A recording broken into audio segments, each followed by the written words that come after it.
नमस्कार, मैं अनामी शरण बबल बोल रहा हूँ।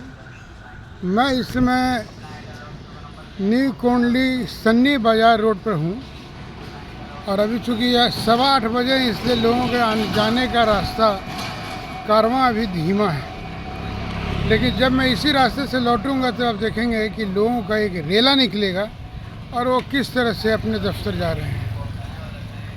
चुनाव से पहले तक तो मोदी जी नौकरी देने के मामले में लगभग चुप रहे।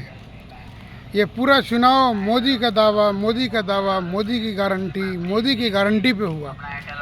मगर चुनाव खत्म होने के बाद जब लंगड़ी सरकार दिल्ली में बन गई है तो उन्होंने पहली बार अपने मुखार बिंद से यह कहा कि पिछले 4 साल में 8 लाख नौकरियां दी गई हैं। 8 लाख नौकरी दी गई है, यह मोदी का गारंटी है। मोदी की गारंटी और हाथी की गर्जना का कोई वैल्यू नहीं होता है। फिर भी अगर हम देखें तो 2 साल तो कोरोना के निकल गए और 2 साल में 8 करोड़ नौकरी देने का मोदी की गारंटी पर किसी को विश्वास नहीं हो रहा है। जब 1914 में ये चुनाव में झांसे दे रहे थे कि अच्छे दिन आएंगे, हर साल 2 करोड़ रुपए, 2 करोड़ लोगों की नौकरी दी जाएगी, हर व्यक्ति के बैंक अकाउंट में 15 लाख रुपए आएंगे, क्योंकि काला धन जो भी देश के बाहर है वो सब अंदर लाएंगे। मगर जैसे कि उनके सखा अमित शाह ने कहा कि ये तो जुमलेबाजी था। तो प्रधानमंत्री जुमला ज़्यादा करते हैं, सच्चाई कम बयान करते हैं।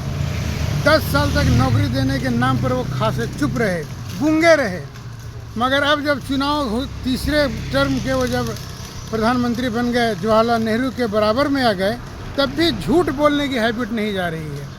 और अचानक उन्होंने मुखारबिंद से कहा कि पिछले 4 सालों में 8 करोड़ लोगों की नौकरी दी गई है। तो नौकरी किसको दी गई है तो मोदी की गारंटी ही जाने, वो ज़मीन पर नज़र नहीं आ रही है। बेरोजगारों की फौज, भारतीय सेना या रेल की नौकरी में काम कर रहे लोगों से कई गुना ज़्यादा है। लेकिन मोदी की गारंटी का हकीकत क्या है ये पूरा हिंदुस्तान जान रहा है। सबसे मज़े की तो बात यह है कि 8 करोड़ नौकरी आई कहाँ से। पिछले सरकारी नौकरियां खाली पड़ी हुई हैं, लाखों पोस्ट खाली पड़े हैं जिसको भरा नहीं जा रहा है। निजीकरण की स्थिति यह है कि इसे निजीकरण में भी नौकरियों का टोटा लगा हुआ है और आउटसोर्सिंग के माध्यम से लोगों को भरा जा रहा है। बड़े बड़े नौकरी देने वाले सदना सेठों की भी स्थिति बहुत खास बेहतर नहीं है। अंबानी अडानी भी नौकरी देने के मामले में बहुत पिछले पायदान पे हैं। ये सब होने के बावजूद मोदी की ये गारंटी, यह चुनाव पूरा मोदी की गारंटी पे गया और मोदी की गारंटी चुनावी दावों की तरह ही फिसड्डी साबित हो रही है। और सबसे बड़ी बात है कि यह जुमलेबाजी की तरह हुआ। बीजेपी से भी अपने आप को बड़ा कद दिखाने वाले प्रधानमंत्री लंगड़ी सरकार में एक अपाहिज पीएम की तरह काम कर रहे हैं, जो नीतीश कुमार और नायडू के इशारों पे भी नाच रहे हैं तो ना कहा जाए। उनके अंतरंग सखा अमित शाह की भी पहले जैसी वो साख नहीं रही कि सरकारी दुरुपयोग कर सके, सरकारी विभागों में अपनी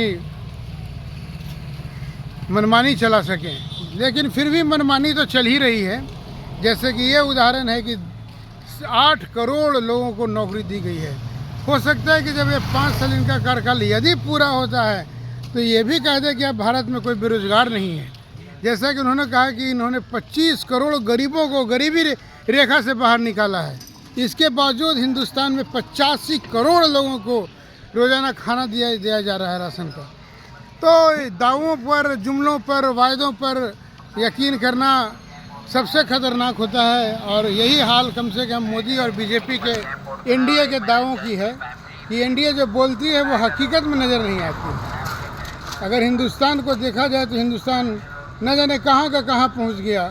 1914 से पहले तो हिंदुस्तान था ही नहीं। जो भी विकास हुआ 10-11 साल में हुआ, लेकिन वो विकास कैसा हुआ है यह कहना मुश्किल है। नौकरी की ये गारंटी कम से कम बेरोजगारों के साथ एक ऐसा छलावा है कि प्रधानमंत्री के नाम पर जो यकीन बनता था वो भी धीरे धीरे अब ख़त्म होता जा रहा है। प्रधानमंत्री के वायदों का एक वैल्यू होता था, उनकी कीमत होती थी। प्रधानमंत्री जब बोलते थे तो पूरा हिंदुस्तान मानता था कि यह सच है। मगर जब प्रधानमंत्री जुमलेबाजी करने लगे तो मोदी की गारंटी का कोई अर्थ नहीं रह जाता है। जैसे कि 4 सालों में 8 करोड़ लोगों को नौकरी देने की गारंटी। 2 साल तो कोरोना में ही चला गया, पूरा देश बंद था, तो 2 साल में 8 करोड़ लोगों को नौकरी आपने कैसे दी? बल्कि कोरोना की मार से करोड़ों लोग बेरोजगार हो गए। कहीं प्रधानमंत्री यह तो नहीं कह रहे हैं कि पिछले 4 सालों में 8 करोड़ लोग बेरोजगार हो गए, मगर ये बेरोजगार होने की बात नहीं कह रहे हैं, बल्कि वो ये कह रहे हैं कि 4 सालों में 8 करोड़ लोगों को नौकरी दी गई है। नौकरी कैसे दी गई, किसको दी गई है तो मोदी की गारंटी जाने। लेकिन फ़िलहाल यह एक जुमला है जो हकीकत को बहुत दर्दनाक तरीके से बताता है कि बेरोजगारी दूर करे ना करे, लेकिन बेरोजगारों के साथ भारतीय सरकारें मजाक करती हैं, प्रधानमंत्री भी मजाक करते हैं, पकौड़ी बेचने से लेकर तेल बेचने तक का मजाक करते हैं। यही हाल है कि अगर यही हाल रहा तो देश क्या करेगा? बेरोजगारों की फ़ौज के सामने यह देश कहाँ जाएगा, यह कहना मुश्किल है। मैं अनामी।